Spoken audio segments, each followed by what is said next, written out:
Hi, welcome to another installment of our video mailbox. I always appreciate it when people take the time to write letters, send emails, or pass along messages on what they think about the issues facing our country. What we'll do from time to time is take a few of those messages, particularly those that we're hearing from a number of people, and try to respond to them in this video format. So let's get right to it. Richard from Wichita Falls has sent a letter saying that he learned that President Obama has issued an executive order to stop deportation efforts against a large number of illegal aliens. Surely Congress can do something to counter this presidential action. Well, Richard, I think that the President's action was a mistake. It may be challenging for the Congress to prevent the President from doing this because prosecutors all around the country, of course, have discretion as far as what laws they want to prosecute people for. There may be jaywalking laws on the books, but they don't give everybody a ticket who crosses in the middle of the street, for example. But I think in this case, obviously it's more serious than that, and it's a mistake. First, because I think it looks political. It looks like the President is trying to buy votes, and that's not a good thing to do on immigration. Secondly, I think it undermines respect for law, and it makes it more likely that other people might say, well, if he's not going to enforce that law, why do I need to worry about it? I'll just go ahead and do what I want to. And that's not a good thing. And thirdly, I think it makes it more difficult for us to come to some sort of agreement on real immigration reform. I think that's got to start with border security and interior enforcement. We've got to reform the legal immigration system. I'm interested in a guest worker program, and then ultimately we've got to figure out what to do with the millions of people who are already here illegally. You know, I think some of the hardest cases are, what do you do with someone who was brought here as a child, often without their knowledge, and then they find out they're here illegally only when they go to apply for college or to get a Social Security number or something. Those are hard cases, but the President just deciding that he's not going to enforce that part of the law, as I say, I think is a mistake.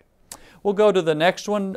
George emails in response to my last e-newsletter and says, when you say regulations and red tape are holding back employment, what are you specifically referring to? Well, let me give you some examples, George. This week, the House voted to prevent the National Labor Relations Board from issuing a regulation that would stop Boeing from creating jobs in South Carolina. Boeing needed to build a new factory because the orders for its planes are going so well. It had some folks in South Carolina. It decided to build a new expanded factory, but labor unions protested that because South Carolina is a right-to-work state. And so the National Labor Relations Board put a halt to Boeing being able to do its work there.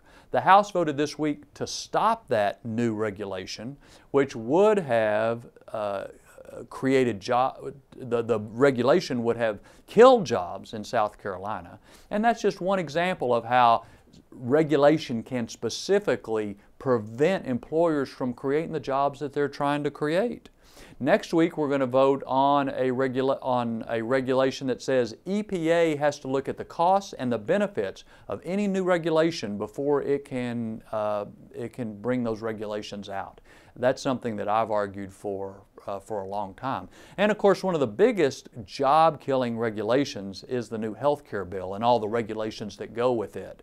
As I've talked to employers throughout our area, they are really worried about the added costs that this health care bill will mean for them and for the benefits they're trying to provide to their employees.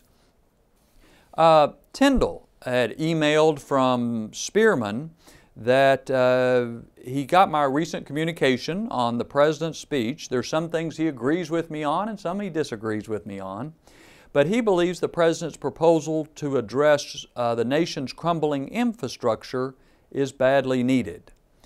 Well, I agree that we do need to put money into roads and bridges. Absolutely. Every time you fill up your car, 18.3 cents of every gallon of gas you buy goes into the Highway Trust Fund.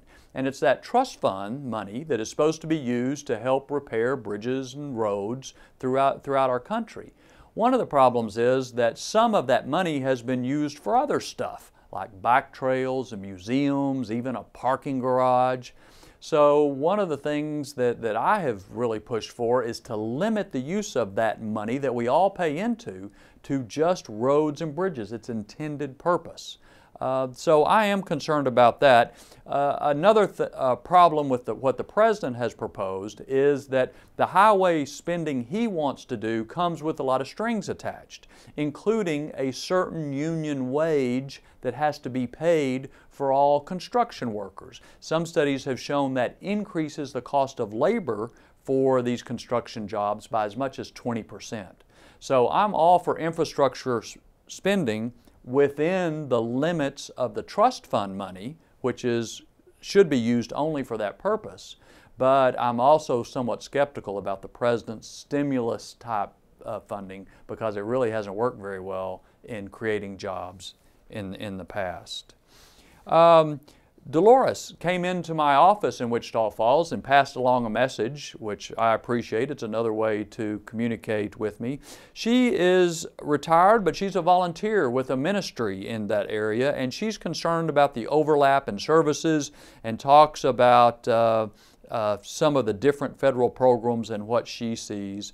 I'll tell you, Dolores, I'm hearing from more and more people who are concerned about abuse of food stamps and other programs that are well-intentioned, but we've probably gone too far in making them more available, in not policing them adequately, and in not putting more conditions on them. You know, a few years ago for cash welfare payments, there was a reform passed that says there's time limits on how long you can get those payments. There are work requirements. If you're able-bodied, you have to work, even if it's a volunteer sort of job, to get these benefits. And what happened was about 50% of the people who were on that program got off and got a job, and they were better off. Their families were better off. I think we need to look at conditions like that for food stamps and some of these other programs because these programs are supposed to help people get a leg up, not become a way of life. And too much of the time, people spend a lot of effort just trying to see how they can get more benefits rather than how to get off of them. Finally, Richard puts on our Facebook page that he got my newsletter mentioning President Obama's job speech, but he said, all I can say, at least he's got a plan. Where's Congress's plan? Well, Richard, you ought to go to jobs.gop.gov. That's jobs.gop.gov. And at that website, since last spring, there has been a specific jobs plan that House Republicans have pushed and have been voting on. Part of that involves regulations like we've been talking about. Part of it deals with the tax code and how it makes it harder for small businesses to create jobs. It deals with how we can be more competitive, what we can do with energy. It has specific proposals that House Republicans have been pushing. We're not new to the issue of jobs. We've been preaching that all year long, and we're going to keep pushing to help create jobs, get our economy growing, and part of that, of course, is getting control of the federal budget and all the extra spending in Washington. That's it for this week. We will look forward to seeing you next time on our video mailbox. Thanks.